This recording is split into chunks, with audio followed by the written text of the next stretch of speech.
Welcome back everybody, Crazy here, and today I'll be giving my thoughts on the brand new Dead by Daylight chapter, End Transmission. This is currently available on the PTB if you want to check it out for yourself, and will be fully available on June 13th. So yeah, we'll get right into it. You can see some B-roll footage right now of me on the brand new Tobo Landing map, playing as the Singularity and against Gabriel Soma, the brand new survivor. And I gotta say, I'm a big fan of this brand new map. It's really interesting to be on this alien futuristic planet with this foreign fauna all around. Some of it's really interesting.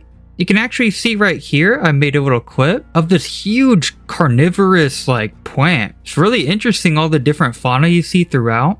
Although I will say there might be a little too much fauna. I did see a couple of times I actually got caught up on a lot of different trees and stuff that were kind of in the way. Maybe that's just that this is one of my few matches I've played on PC so far, so it could be that, but it is something I did quickly notice.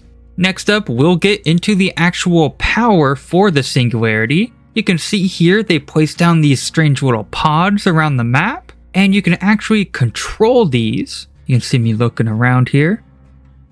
And once controlled, if a survivor walks past you, you can actually start to scan them. When fully scanned, you can actually shoot out these little pods onto these survivors and basically infect them to a certain extent. When they are infected with Slipstream, you actually can teleport to them. I'll show some clips here of that. And some of you may be wondering, how do you counter this as a survivor? Sounds pretty powerful, right? And while you are correct, the counter to it is pretty neat. You will find around the map as a survivor these little boxes. They're like these 3D printing boxes. And you can choose to accelerate the printing. And once fully printed, you will get the brand new EMP device. You can use this on the pods to deactivate them as shown here, which is pretty neat and pretty powerful. I noticed playing as a Singularity, my pods were deactivated most of the time. The other thing you can do with the EMP is actually remove the infestation of Slipstream from yourself and others. Alrighty, so yeah, we've seen some gameplay of the Singularity, how their power works, and also a quick little showing of Gabriel Soma, as well as how you counter their power with the EMP device. And now that we've gone over that, I'd like to go over stylistically how these characters look. So yeah, I'll show on screen some clips right now of different angles of the Singularity. And I gotta say, I love the design of the Singularity. Even though this is an original chapter, I think this is one of their more creative and actually cool looking killers. I love the idea that rather than it being a traditional cyborg that we're kind of used to, of a human getting cybernetic implants, it's basically the other way around. It's this kind of retro 80s AI that was infected with an alien infestation that grew tissue off of it. And you can really tell that through the design. It does not look human, it looks alien and also robotic.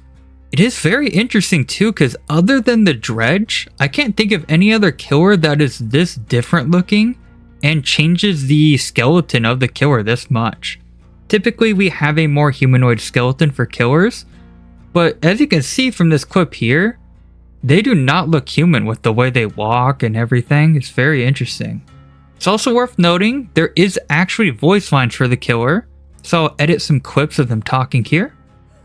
It will be fast, possibly painless.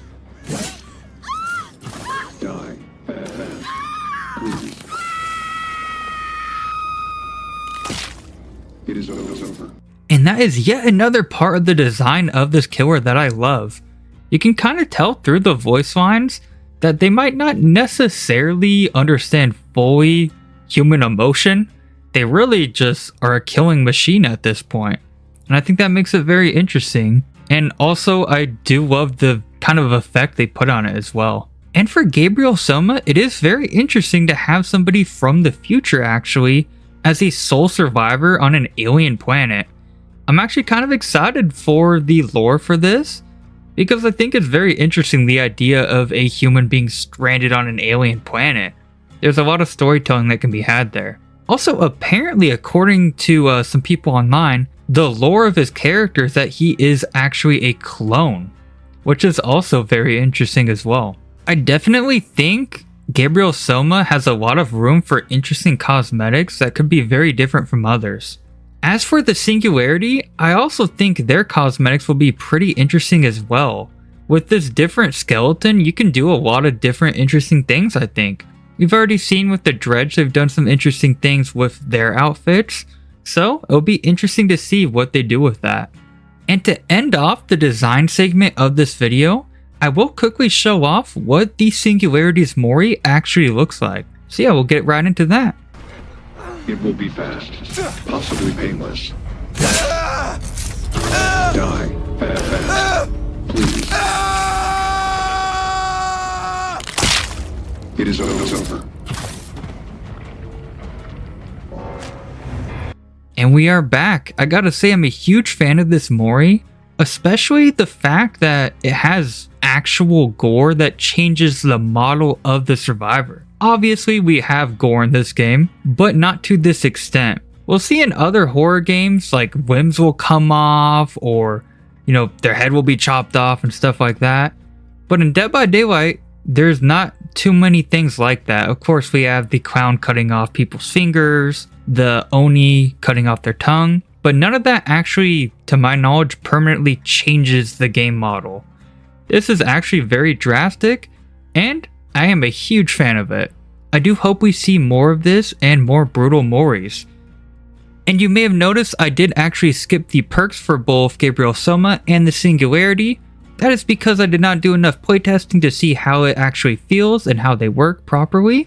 So if you did want to see what those perks are for yourself, you can check out the PTB or the article down below where they list fully what these perks do.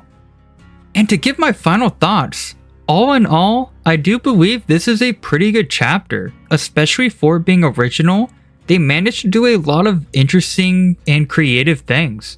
I think the art department especially really shined with this and showed how they can make some very interesting art pieces in this game. I do think there could potentially be some changes that would be neat. In my personal opinion, I do think Toba Landing is a little cluttered, and it would be nice to maybe see some fauna removed or at least moved around, because I can't lie, moving around that map did feel a little restricting, not being too open and stuff, but maybe that's just me. And I did personally feel the time to scan as the Singularity in their little pod did take quite a long time. Other than that, I think the balancing is pretty fair so far for this chapter. Of course, this is the PTB, so we probably will see changes if anybody is worried about any specific thing. And now that we've covered everything for the brand new chapter in Dead by Daylight, I would also like to cover some other things in the brand new PTB, because some of it is actually pretty interesting. So they did add a new search bar. This search bar can be used for perks, skins, and charms, and you can see in the background here it at work. It's pretty neat. You can either look up the killer or survivor if it is perk specific to them, or you can even look up the name or description, and I gotta say, it's pretty neat, especially with perks and charms, because I have a buttload of those and it's gonna be really neat to finally have them organized. Gone are the days of scrolling through your perk list endlessly until you finally find what you're looking for. This also will be available on consoles apparently, so that's also great to hear. There also was a number of different tweaks and bug fixes and so on and so forth as we usually get. And as I typically do not cover these, I will of course, as always, leave a link to the full article down below if you want to see for yourself. I will, however, cover some of them. So we do see here the Executioner got a change for their power. When they hit a survivor with Punishment of the Damned, they will now be inflicted with Torment. This is going to be pretty interesting to see how that plays out. I could see playing as the Executioner. It will keep the flow of the gameplay pretty well for them, but I could see for Survivor that might be a little overpowered. I'm not too sure. We also did get an overall buff for the Ghost Phase. This is going to be pretty interesting to see, and I think could potentially make playing against them a little more scary. And yeah, that is basically everything for the 7.0.0 PTB for Dead by Daylight.